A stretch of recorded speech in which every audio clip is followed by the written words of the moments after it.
ভাপা পিঠে তো অনেক রকমভাবে খেয়েছেন, তবে একবার আমার মতো করে এইভাবে সাই ভাপা পিঠাটা বানিয়ে দেখুন। তো বন্ধুরা, একবার খেলে তো স্বাদ কিন্তু সারা জীবন মুখে লেগে থাকবে। নমস্কার বন্ধুরা, রূপা রন্ধনশালায় আপনাদের সকলকে অনেক অনেক স্বাগত জানিয়ে চলে এসেছি প্রতিদিনের মতো আবার একটা দারুণ স্বাদের পিঠে রেসিপি নিয়ে। আর আজকের আমি বানাবো শাহী ভাপা পিঠে। আর এই শাহী ভাপা পিঠে তো মাত্র 10 মিনিটে কিন্তু বানানো হয়ে যাবে, তাও এমন কি কোনো রকম চাল গুঁড়ি করার ঝামেলা ছাড়াই। তো বন্ধুরা, এই ভাপা পিঠাটা দেখতে যেমন সুন্দর, খেতে বন্ধুরা দুর্দান্ত স্বাদের হয় আর খুবই তাড়াতাড়ি বানানো হয়ে যায়। তো আপনারা সঙ্গে থাকুন আর প্রথম থেকে শেষ পর্যন্ত পুরো রেসিপিটা দেখতে থাকুন। আশা করি আজকের রেসিপিটা আপনাদের ভালো লাগবে। আর আজকের রেসিপিটা ভালো লাগলে চ্যানেলটা সাবস্ক্রাইব করে পাশে থাকবেন। তো আজকে আমি ভাপা পিঠার জন্য এখানে নারকেল নিয়ে নিয়েছি। তো একটা নারকেল আমি ফাটিয়ে নিয়েছি। তো প্রথমে আমি নারকেলটা কুড়ে নেব।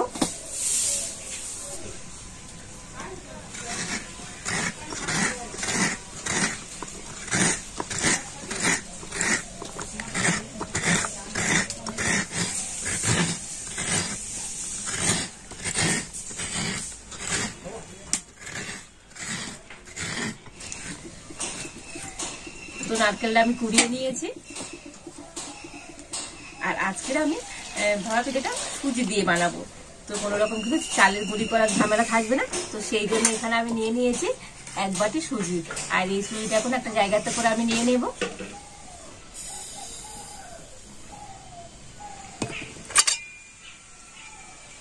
তো দিয়ে দেবো অল্প একটু সামান্য পরিমাণে লবণ, দিয়ে দেবো গুঁড়ো চিনি।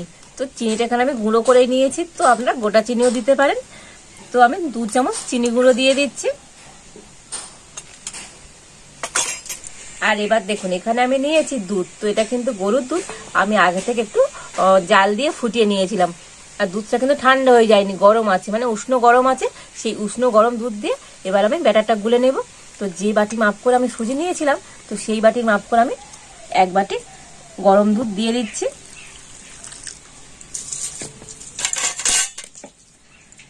এই গরম দুধ দিলে তো সুজিটা কিন্তু তাড়াতাড়ি নরম হয়ে যাবে।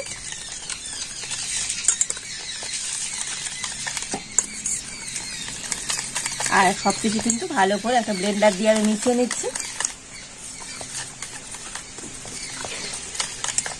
আর এখন আমি এই ব্যাটারটা 10 মিনিটের জন্য ঢাকা দিয়ে রেখে দেবো।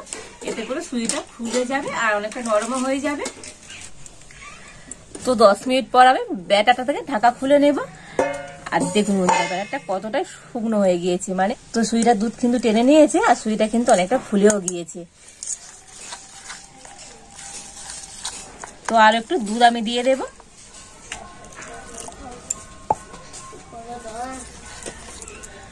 তো দুধ দিয়ে আবারও কিন্তু ব্যাটারটা খুব ভালো করে গুলে নেব।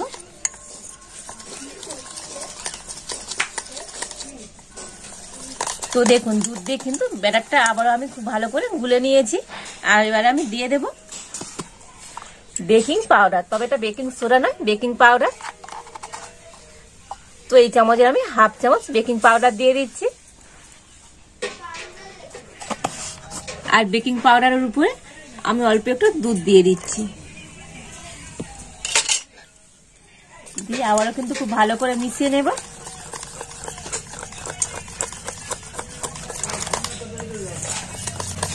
তো আপনারা এখানে বেকিং পাউডারের পরিবর্তে ইনোও ব্যবহার করতে পারেন। তো দেখুন, সমস্ত কিছু দিয়ে কিন্তু আমি সুজির ব্যাটারটা একেবারে রেডি করে নিয়েছি। আর ঘনত্বটা দেখুন বন্ধুরা কেমন হবে, ঠিক এইরকম ঘনত্বের করে কিন্তু ব্যাটারটা গুলে দিতে হবে, বেশি পাতলা করলে হবে না। আর এবার এখানে আমি একটা বাটি নিয়ে নিয়েছি, আর বাটির মধ্যে একটুখানি সাদা তেল নিয়েছি। আর এই ব্রাশ দিয়ে তো তেলটা কিন্তু খুব ভালো করে বাটিটার চারধারে লাগিয়ে দেব।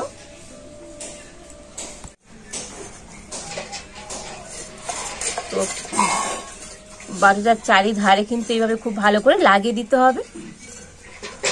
এতে করে তো ভাপা পিঠাটা তৈরি হওয়ার পরে খুব সহজেই কিন্তু এই বাটি থেকে ছেড়ে চলে আসবে। তো আপনাদের কাছে এরকম অ্যালুমিনিয়াম কিংবা স্টিলের কোনো বাটি হলেও সেই বাটিতেই কিন্তু আপনারা খুব সহজেই এই শাহী ভাপা পিঠাটা বানিয়ে নিতে পারবেন। তো দেখুন, এই বাটিটায় কিন্তু খুব ভালো করে সাদা তেলটা আমি লাগিয়ে দিয়েছি। আর এবার এখানে আমি একটা স্টিলের বাটি নিয়ে নিয়েছি। আর এই বাটির পিছনেও একটু আমি সাদা তেল লাগিয়ে দেব।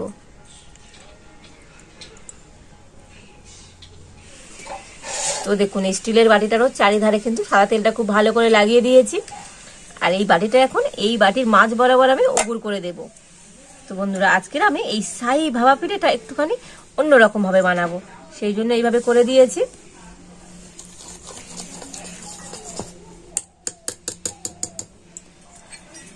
আর এবার আমি ব্যাটারটা নিয়ে এই বাটির চারিধারে দিয়ে দেব।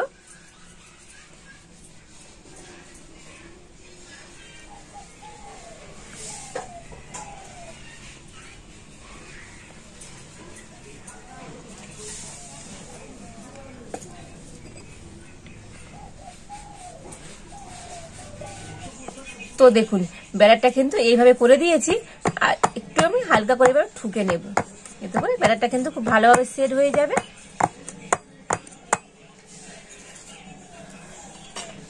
আর এবারে আমি এর উপরে যে নারকেলটা কুড়ে রেখেছিলাম সেই নারকেল কুড়োটা এইভাবে দিয়ে দেব।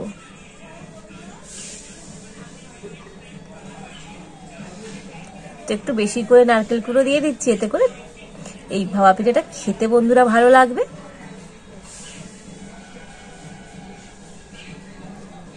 দেখুন নারকেল কুড়োটাও চারিধারে দিয়ে দিয়েছি।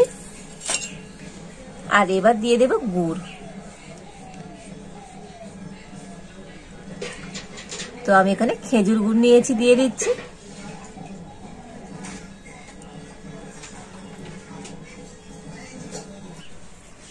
তো দেখুন উপর দিয়ে গুড়টা এইভাবে আমি দিয়ে দিয়েছি, আর উপর দিয়ে আবারও আমি নারকেল কুড়ো দিয়ে দেব।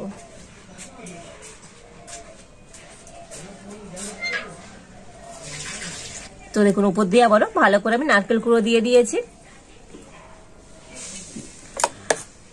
আর উপর থেকে আবার আমি ব্যাটার দিয়ে দেব। তো আমি অর্ধেক ব্যাটার রেখে দিয়েছিলাম, তো উপর থেকে দেবে বলে তো সেই ব্যাটারটা আমি উপর থেকে দিয়ে দিচ্ছি।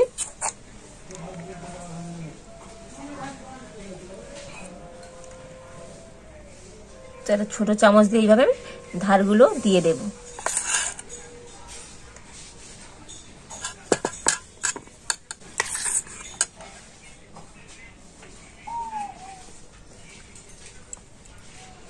আর চামচ দিয়ে তো আমি ওপরটা এরকম একটু সমান করে দেব। তো দেখুন সম্পূর্ণ ব্যাটারটা কিন্তু আমি এইভাবে উপর দিয়ে দিয়েছি, আর একটু আমি ঠুকে আর ব্যাটারটা উপর থেকেও কিন্তু সেট করে নেব। তো দেখুন ব্যাটারটা কিন্তু একেবারে সেট করে নিয়েছি। আর এবার এখানে কিছু আমি টুটি ফুটি নিয়েছি, কিশমিশ নিয়েছি, আর 3 কালারের টুটি ফুটি নিয়েছি। তো উপর থেকে একটু সাজিয়ে দেব, এতে করে ভাপা পিঠাটা দেখতে সুন্দর লাগবে। তো আপনাদের হাতের কাছে যেমন ড্রাই ফ্রুট থাকবে তো সেই ড্রাই ফ্রুট দিয়ে কিন্তু আপনারা এটা সাজিয়ে দিতে পারেন।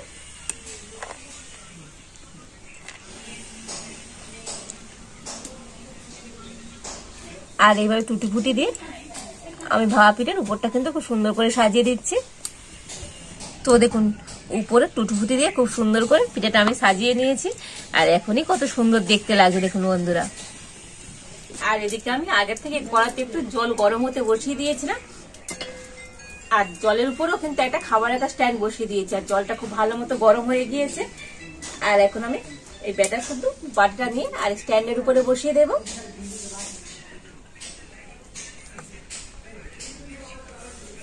তবে আজকের এই স্থায়ী ভাপা পিঠাটা হতে কিন্তু খুব বেশি সময় লাগবে না, মোটামুটি 15 থেকে 20 মিনিট হলেই কিন্তু আজকের ভাপা পিঠাটা একেবারে রেডি হয়ে যাবে।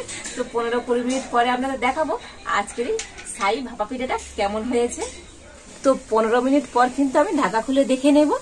আর দেখুন বন্ধুরা আজকের এই কিন্তু স্থায়ী ভাপা পিঠাটা একেবারে রেডি হয়ে গিয়েছে। তো 20 মিনিট লাগেনি, 15 মিনিট হতেই কিন্তু হয়ে গিয়েছে।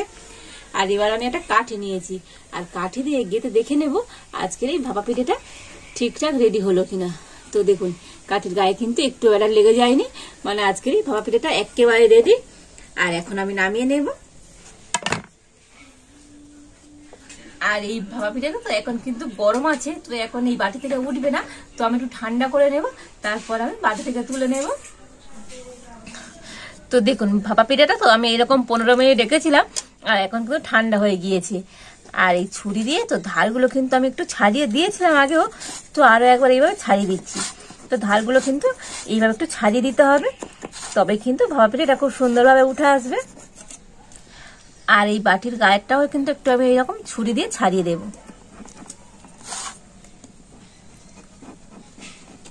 যদিও তেল দেয়া আছে উঠে যাবে, তো এরকম একটুখানি করে ছাড়িয়ে দিতে হবে। তো দেখুন ছুরি দিয়ে তো এই বাটির ধারটাও কিন্তু খুব ভালোভাবে আমি ছাড়িয়ে নিয়েছি। এবার একটা প্লেট আমি এইভাবে বাটির উপর দিয়ে এটা উবুর করে দেব, আর এইভাবে একটু ঠুকে নেব। আর দেখুন বন্ধুরা কত সুন্দরভাবে পিঠেটা উঠে গেছে, তো অসম্ভব সুন্দর হয়েছে আজকের এই ভাপা পিঠেটা। আর এবারে এই বাটিটা আমি বার করে নেব।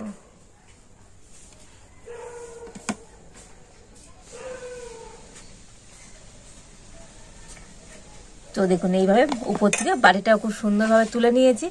আর দেখুন বন্ধুরা আজকের এই সাই ভাপা পিঠাটা কতটা সুন্দর দেখতে হয়েছে, দেখতে দেখুন বন্ধুরা অসাধারণ সুন্দর হয়েছে। আর দেখেছেন তো বন্ধুরা আজকের এই সাই ভাপা পিঠাটা কতটা সুন্দর হয়েছে। আর এইরকম একটা পিঠে করে তো আপনার পুরো পরিবারের প্রত্যেকে কিন্তু খেতে পারবেন। আর এখন আমি একটু কেটেও দেখাবো আজকের এই সাই ভাপা পিঠাটা কতটা সুন্দর হয়েছে।